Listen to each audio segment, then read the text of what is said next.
नमस्कार, इंसारा लाइव देख रहे हैं आप। देखिए, उपेंद्र कुशवाहा ने अब खुलकर मोर्चा जो है वो खोल दिया है। जिस तरीके से पार्टी ने प्रॉमिस किया था, बीजेपी की तरफ से प्रॉमिस किया गया था बिहार विधानसभा के दौरान कि उनके बेटे को एमएलसी पद दिया जाएगा, तो नहीं दिया गया।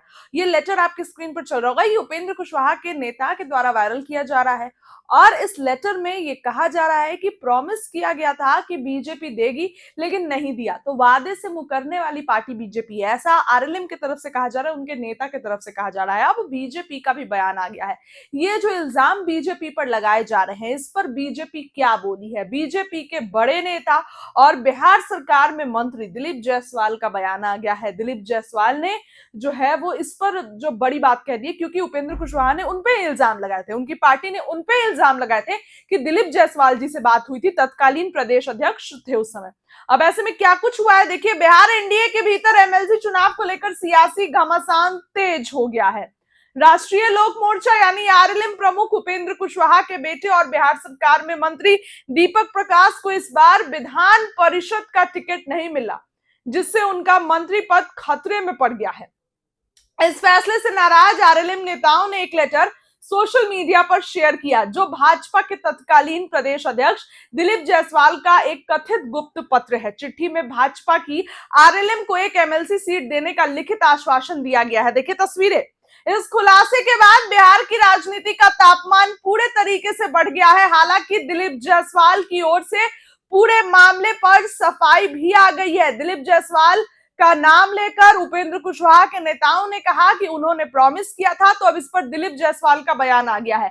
आरएलएम की ओर से सोशल मीडिया पर पत्र शेयर किए जाने के बाद भाजपा नेता और बिहार सरकार में मंत्री दिलीप जायसवाल ने इस पर अपनी आधिकारिक सफाई पेश की है। दिलीप जायसवाल ने माना है कि उस समय दोनों दलों के बीच एक एमएलसी सीट देने पर लिखित सहमति जरूर बनी। हालांकि उन्होंने स्पष्ट किया कि बाद में उपेंद्र कुशवाहा को राज्यसभा भेजे जाने के बाद राजनीतिक समीकरण बदल गए और चीजें पूरी तरह बदल गई। उन्होंने कहा कि उस समय दोनों दलों के बीच एक एमएलसी सीट पर लिखित सहमति तो जरूर बनी थी। बाद में उपेंद्र कुशवाहा को राज्यसभा भेजे जाने के बाद राजनीतिक समीकरण बदल गया और चीजें पूरी तरह बदल गई। ये शब्द बिहार सरकार में मंत्री दिलीप जायसवाल के हैं। बिहार में खाली हो रही एमएलसी की 10 सीटों पर चुनाव होने हैं, जिसमें एनडीए ने कुल 9 उम्मीदवार उतारे हैं।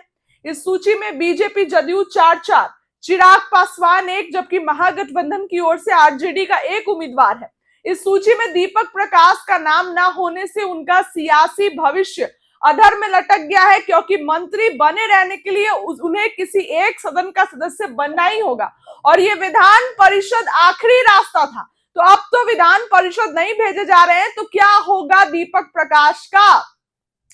राजनीतिक हलकों और मीडिया रिपोर्ट्स में आरएलएम को टिकट ना मिलने के पीछे पार्टी का विलय का बड़ा दबाव माना जा रहा है। रिपोर्ट के अनुसार उपेंद्र कुशवाहा को इस साल राज्यसभा भेजते समय भाजपा नेतृत्व ने आरएलएम का विलय करने का आश्वासन लिया था। दीपक प्रकाश को दोबारा मंत्री बनाने के विचार के दौरान भाजपा ने इस मुद्दे को दोबारा प्रमुखता से उठाया। आरएलएम के 3 प्रमुख विधायक आलोक कुमार सिंह, रामेश्वर महतो और माधव आनंद भी कथित तौर पर भाजपा के संपर्क में बताए जा रहे थे।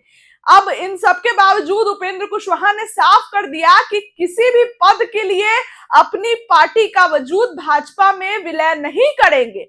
अब इसी कारण से बीजेपी ने उनके बेटे को जगह नहीं दी। आरएलएम कार्यकर्ताओं ने दावा किया है कि विधानसभा चुनाव के दौरान सीटों के बंटवारे पर मतभेद दूर करने के लिए भाजपा ने ये गुप्त समझौता किया। तब भाजपा ने उपेंद्र कुशवाहा की पार्टी को 5 विधानसभा सीटों के साथ साथ एक एमएलसी सीट देने का लिखित भरोसा दिया था। अब वादा पूरा न होने से नाराज होकर ही आरएलएम ने इस कथित लिखित सहमति को सार्वजनिक किया और गठबंधन सहयोगियों के सामने अपनी नाराजगी खुलकर जाहिर कर दी। तो इस पर तो बीजेपी नेता दिलीप जायसवाल का भी बयान आ गया। आपको बयान हमने बताया, आपको क्या लगता है? अपनी राय कमेंट सेक्शन में जरूर रखिए।